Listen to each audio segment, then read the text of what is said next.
So the Article 10 reading was about the female athlete triad. And there were three primary takeaways that I took away from this article. The first takeaway being what the female triad actually is. So in the 1990s, it was characterized by the presence of amenorrhea, osteoporosis, and disordered eating within female athletes. Now it has developed its definition a little bit to be more inclusive to a variety of interrelated conditions that can come from that. It now includes low energy availability with or without an eating disorder, menstrual dysfunction, and low bone mineral density. These symptoms don't necessarily need to be simultaneous for the female athlete triad to be diagnosed in an athlete, but it is crucial for healthcare professionals and practitioners to be able to recognize these signs and symptoms as being a part of the female athlete triad to prevent further injury and health complications down the road, and to be able to evaluate these things in their athletes, to be able to treat them, and just to be able to be aware of these things when training female athletes. So the second takeaway that I found from this article was that the primary complication that drives the female athlete triad is the low energy availability. So originally, this low energy availability was linked to disordered eating, but now it's recognized that it can occur without an eating disorder. It's linked to many causes, like it could be a result of a failure to maintain an adequate nutritional or caloric intake in relation to the amount of vigorous activity that the athlete is partaking in. It could also be due to decreased caloric intake from dieting with things like veganism or restricted eating.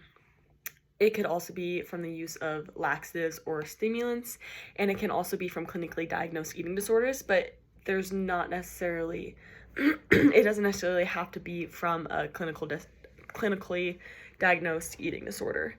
Low energy availability can come from many things, but this negative energy availability makes it much more likely for the rest of the triad symptoms to be present in a female athlete.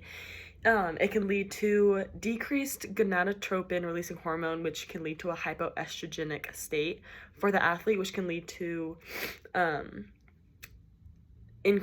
decreased bone mineral density, as well as irregular menstrual cycles. And then it can also lead not only to the other triad symptoms, but also to further health complications down the road. And it could complicate the cardiovascular system, endocrine, reproductive, skeletal system, and a lot of other major symptoms and other health complications if this low energy availability is sustained for a long period of time.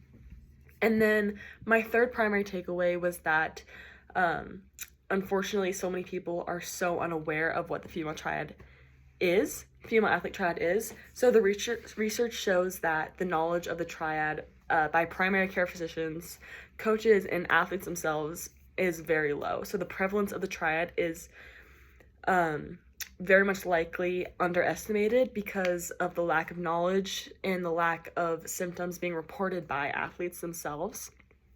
And so screenings should be occurring at the yearly pre-participation checkups, as well as yearly physicals and checkups for female athletes specifically, especially athletes that are female athletes involved in what they call thin sports, which are sports that have a certain expectation of body size for female athletes. So it could be gymnastics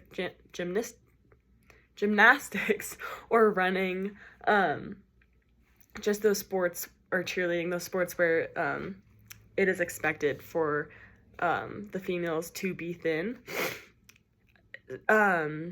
Athletes are warranted to get screenings if they have experienced those symptoms of menstrual irregularities or amenorrhea, osteoporosis, repeated fractures, or recurrent injuries. They could also be considered for screening if they've had disordered eating in the past, or inappropriate coaching behaviors from their coaches, recurrent injuries, overtraining. And again, you want to keep an eye out for those sports that that can cause or lead to further disordered eating.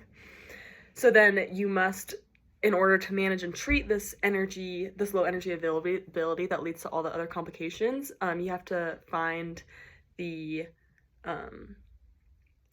source of what is causing that low energy availability and replenish that. And once that balance is restored, then it's possible to restore your menstrual regularity and bone density.